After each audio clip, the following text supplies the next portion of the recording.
এই হাদিসটা বলতে গিয়ে আবু হুরায়রা রাদিয়াল্লাহু আনহু অজ্ঞান হয়ে পড়ে যেতেন। হাদিসটা আছে, বুখারীতেই আছে। আল্লাহ পাক কিয়ামতের মাঠে তিনটা মানুষকে দিয়ে জাহান্নাম উদ্বোধন করবেন। আমরা দোয়া করি আমরা যেন ওদের অন্তর্ভুক্ত না হই, বলেন আমিন। প্রথম শ্রেণী হচ্ছে শহীদ। একটা শহীদকে ডাকা হবে। এখন তো অনেক শহীদ না, মারা গেলেই শহীদ টাইটেল আমরাই বসাই দিই। কিয়ামতের মাঠে বুঝবেন কে শহীদ আর কে গাজী।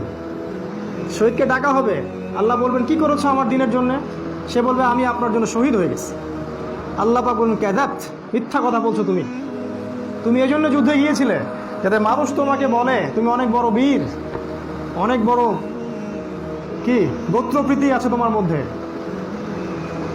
ভাষার জন্যে, দেশের জন্যে, গোত্রের জন্যে, টাকার জন্যে, অনেক কারণে তুমি জীবন দিয়েছো। আমার দিনের জন্য জীবন দাও, ইসলামের জন্য দাও, অন্য অনেক কারণে দিয়েছে হয়তো। আজকে জাহান্নামে যাও। তাকে দিয়ে জাহান্নাম উদ্বোধন করা হবে। বলেন ইন্না লিল্লাহি ওয়া ইন্না ইলাইহি রাজিউন। বুখারী হাদিস, নবী বলেছেন। তারপরে একজনকে ডাকা হবে দানবীর। কি করেছো? অনেক টাকা পয়সা দান করেছি, মসজিদ করে দিয়েছি, মাদ্রাসা করে দিয়েছি, ইত্যাদি ইত্যাদি ইত্যাদি। আল্লাহ পাক বল মিথ্যা কথা বলছো, এমন এজন্য দান করেছিলে যাতে মানুষ তোমাকে বড় দানবীর বলে। মানুষ দানবীর বলে এই জন্য দান করছি না আল্লাহর জন্য দান করছি, এটা কে জানবে? আল্লাহ জানবে। এটা কোথায় আছে? ভিতরে। এই ভিতরের কথা তো আল্লাহ ছাড়া কেউ জানেন না।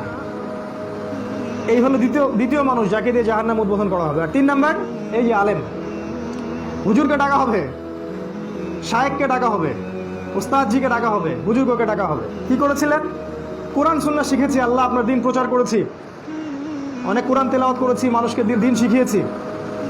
আল্লাহ পাক বলল মিথ্যা কথা বলছো, মানুষ তুমি এজন্য দিন শিখেছিলে, এজন্য জ্ঞান অর্জন করেছো যাতে মানুষ তোমাকে আলেম বলে, কারি বলে, শায়েখ বলে, বুজুর্গ বলে। এত সহজ না। এই 3 শ্রেণীর মানুষকে দিয়ে জাহান্নাম উদ্বোধন করা হবে।